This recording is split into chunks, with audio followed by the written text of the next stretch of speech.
Welcome to Chillin' 101. We hope this video helps.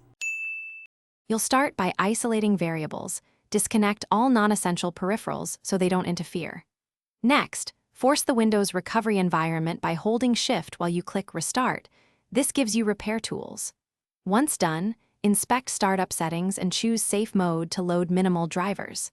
If Windows fails to reach recovery, boot from a Windows 11 USB installer and pick Repair Your Computer. These steps let you control the environment and gather diagnostic options before you attempt fixes. Once in recovery, run Startup Repair first. It attempts automatic fixes for common boot failures. If that doesn't restore Windows, open Command Prompt and execute bootrec commands to repair the boot sector and rebuild the BCD. This repairs broken boot records. Then run chkdskc /F to correct disk errors, followed by sfc/scano to repair corrupted system files. Make sure to reboot after each major command so you can evaluate progress and avoid compounding changes. After repairs, boot into normal mode and confirm stability.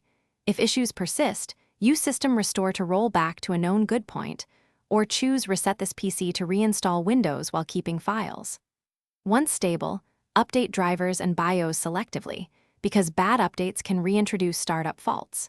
If you still see errors, capture the stop codes and use Safe Mode to roll back recent driver or software changes. One key tip: document each change so you can reverse steps quickly if needed.